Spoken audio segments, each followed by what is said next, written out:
Bonjour à tous. Alors aujourd'hui, je vais vous parler de la pleine lune du 5 novembre 2025 dans le signe du Taureau. Alors, tout d'abord, on va parler de cette énergie de pleine lune, hein. On est vraiment dans cette saison du Scorpion, donc il s'agit d'intensité émotionnelle, de profonde transformation. Ça, c'est la première chose. On vient de passer cette fête du Samhain du 31 octobre. Donc on a vraiment ce grand effet de purification intense, hein. C'est la fin de l'année agricole, la fin des récoltes. Et là, je ne sais pas si vous avez senti de votre côté, mais il y a vraiment on est vraiment forcé en fait de se débarrasser de choses qui ne nous servent plus, qui sont plus alignées du tout. En fait, c'est vraiment une purification de choses extérieures. Donc, par exemple, vous êtes amené à vous débarrasser de vêtements, d'objets anciens qui sont plus, voilà, qui ne vous vont plus, ou bien voilà, de choses matérielles, un vélo, une voiture, un téléphone, un ordinateur. Moi, je vois, pour moi, hein, il y a mon téléphone qui fonctionne plus carrément. Donc, c'est voilà, on est forcé de se débarrasser de choses et de changer. Souvent, c'est des choses qui ne sont plus alignées à notre fréquence vibratoire. Donc là, on est forcé de changer. C'est pareil pour des routines de vie, d'hygiène de vie, par exemple une routine sportive qui ne nous convient plus. Et donc, on y pense depuis un petit moment, ça fait pas mal de semaines, voire de mois que c'est présent, ça nous tourne autour. Mais là, ça y est, c'est comme un passage obligé. On est obligé de s'en débarrasser et de changer. Voilà, là, c'est comme si on n'avait plus le choix, en fait. Cette phase de Samhain, ce passage, en fait, entre le jour et la nuit, entre cette période d'intense activité, de lumière, etc. Là, ça y est, on rentre dans cette phase de nuit et donc on laisse place à la vie intérieure, à la vie émotionnelle qui maintenant prend toute sa place. Donc ça y est, on en finit avec des choses extérieures qui ne nous conviennent plus, hein. C'est vraiment ça, on entre vraiment dans cette phase de nuit. Alors, qu'est-ce que ça veut dire? Donc, on purifie, ça y est, on est dans une phase de purification. Et on va vraiment toucher à des émotions et encore une fois à des mémoires qui peuvent être encore très profondes, hein. C'est ça la phase du scorpion, c'est on creuse et on va au plus profond de nous pour voir ce qui s'y cache. Et c'est là où je vous invite donc sur ce deuxième point, hein, par rapport à cette pleine lune en taureau. Donc le taureau, hein, le pleine lune, c'est toujours le signe opposé euh, au soleil.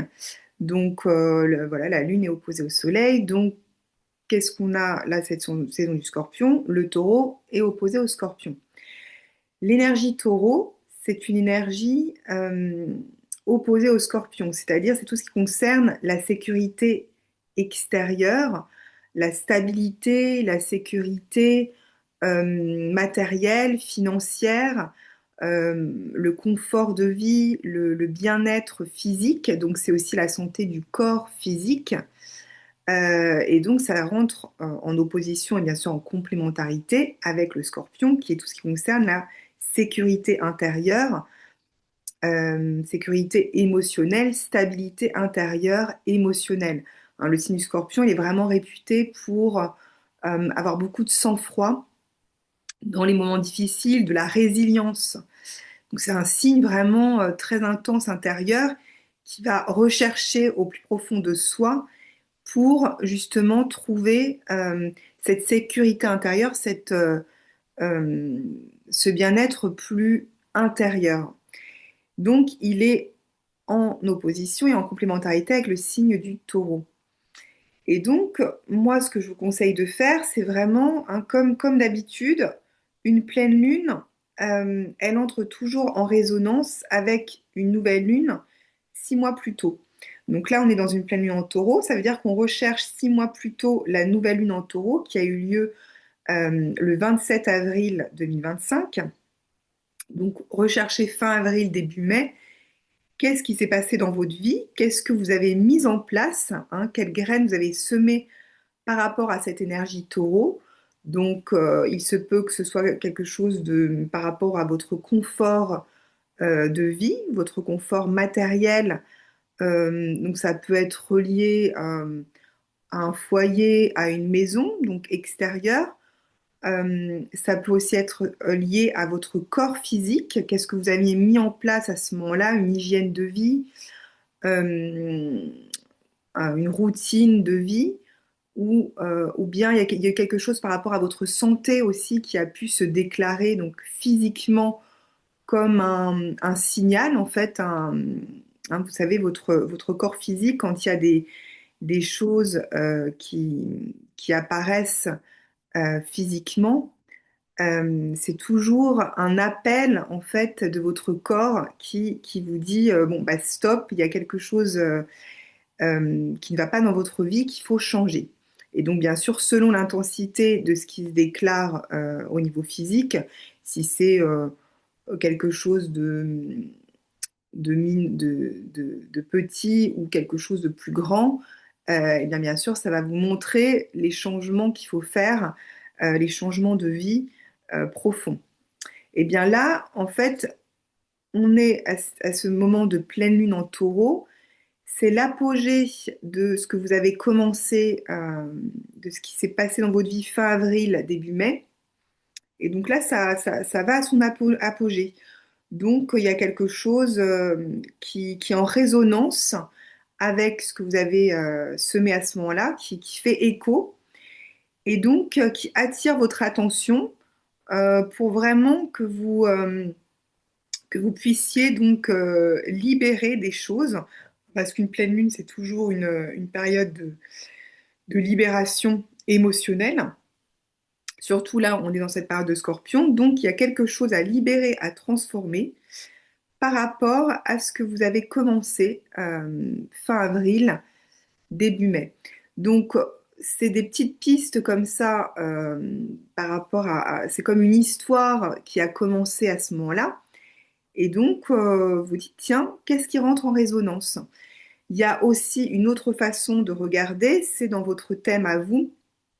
Bien sûr, hein, ça je vous le dis à chaque fois, si vous savez comment lire votre thème, vous regardez dans quel secteur de vie est le signe du taureau dans votre thème, et ça vous donnera aussi des indices supplémentaires sur quel secteur regarder, dans quel secteur cette pleine lune, en fait, qu'est-ce qu'il y a à libérer en ce moment. Donc ça vous donne aussi d'autres indices.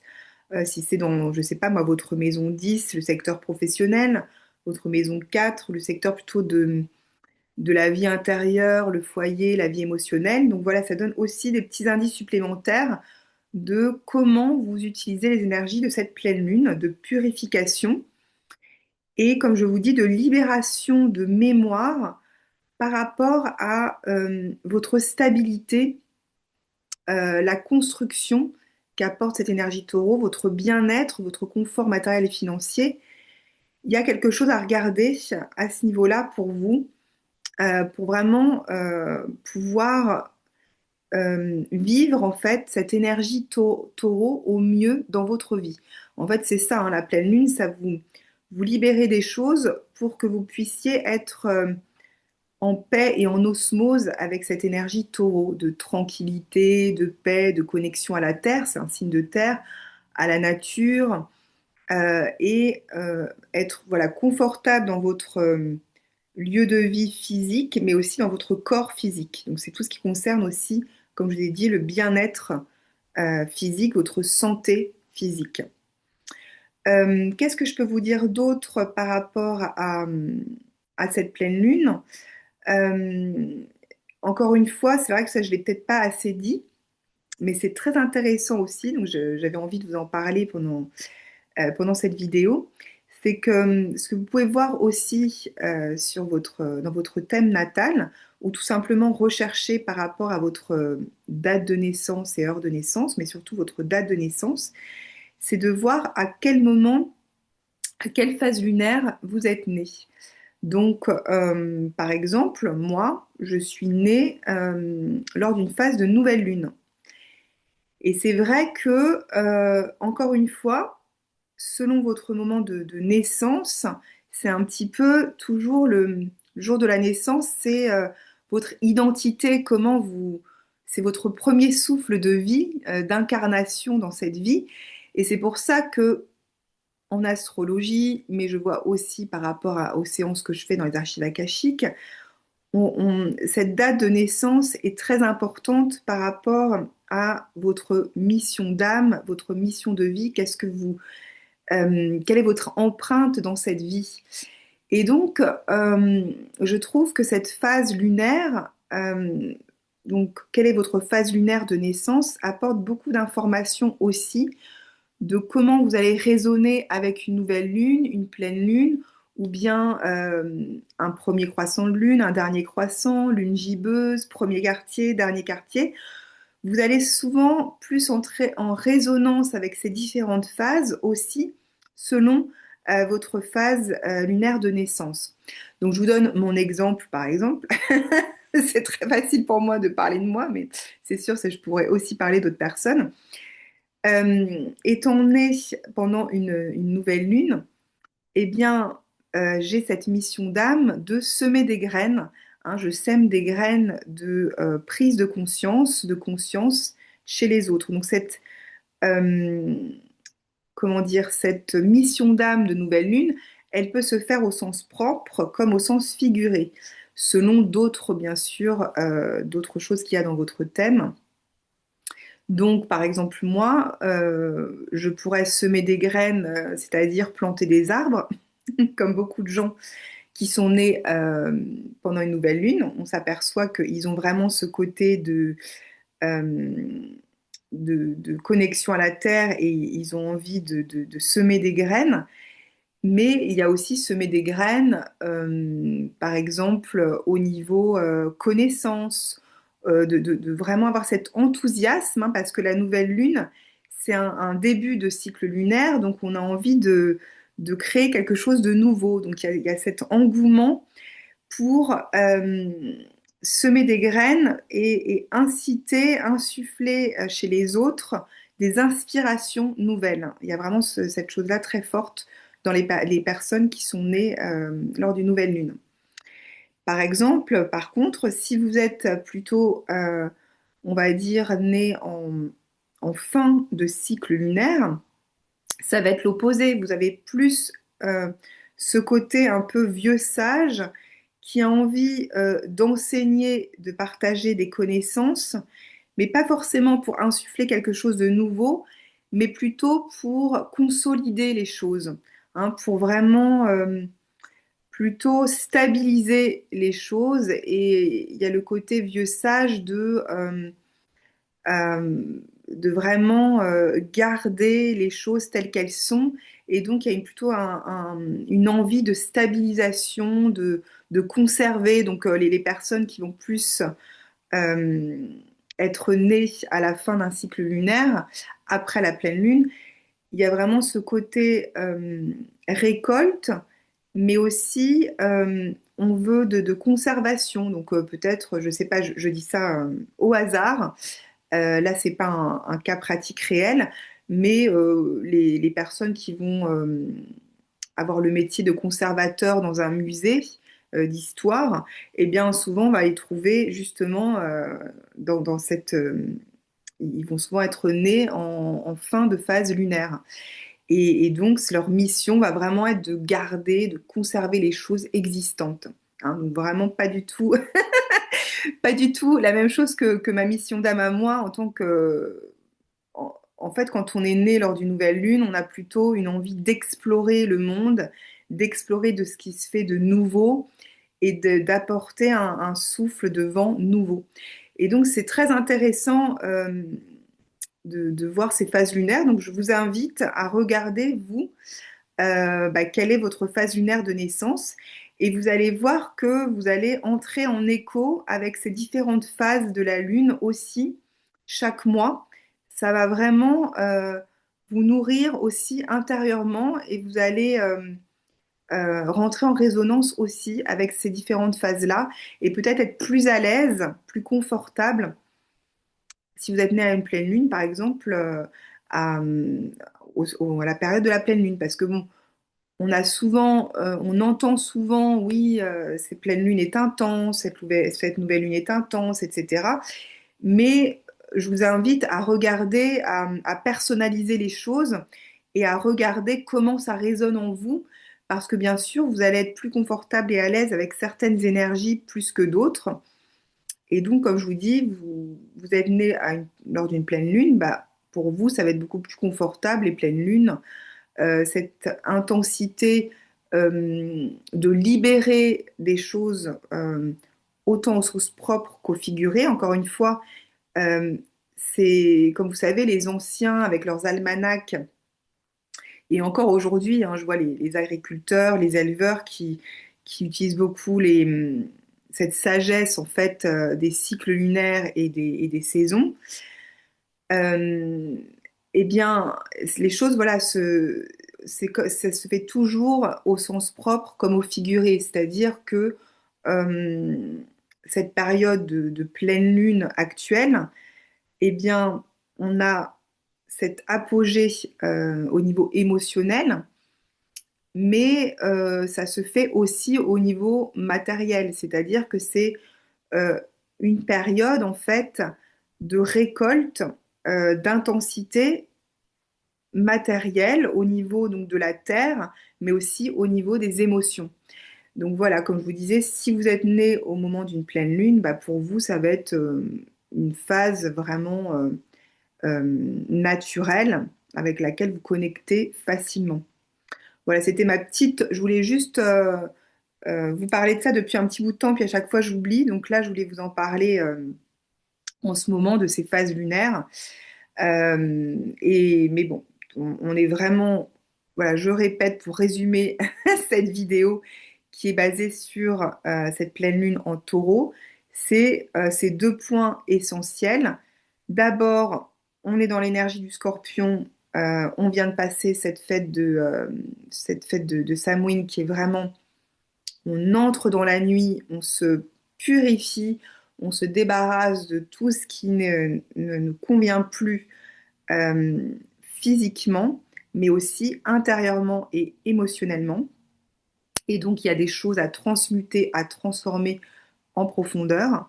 Hein. J'en ai déjà parlé dans la vidéo précédente hein, de cette entrée dans la saison du Scorpion, de cette transformation intense. Et le deuxième point, c'est vraiment cette énergie taureau, cette pleine lune en taureau qui nous invite à regarder en nous euh, qu'est-ce qui, euh, qu'est-ce qui nous empêche dans notre vie de vraiment connecter avec ce bien-être physique et matériel. Donc autant dans notre lieu de vie, ce confort de vie, que dans notre corps physique, notre santé physique, et qui entre en résonance avec ce qui a pu se passer fin avril, début mai de cette année. Mais comme vous savez, tout est cyclique, donc ça rentre en résonance avec ce cycle lunaire qui a commencé fin avril, début mai, mais vous pouvez également voir plus en profondeur dans le passé, peut-être dans votre enfance, qu'est-ce qui a pu, qu'est-ce qui résonne avec cette mémoire de confort de vie, de bien-être matériel, financier et ce côté, cette abondance en fait. Hein. Le taureau, c'est vraiment l'abondance de la terre et comment on se sent bien dans cette incarnation physique actuelle, dans notre vie physique, dans notre enveloppe physique, dans notre corps, et donc par extension dans notre vie physique et matérielle, autant notre lieu de vie que sur Terre, hein, si on vraiment on va encore plus loin. Donc c'est vraiment euh, cette opposition Scorpion-Taureau a vraiment une très grande signification. Et donc, elle est très importante. C'est une phase qui est vraiment importante à vivre. Et c'est bien de connecter avec ce pouvoir transformateur du Scorpion. Voilà, pour se sentir encore mieux physiquement dans notre vie. Donc, j'espère que ce message a bien fait écho pour vous, a bien résonné. N'hésitez pas, bien sûr, à liker cette vidéo, à la partager avec d'autres si elle fait sens pour vous. Et puis, je vous dis à très bientôt pour une autre vidéo.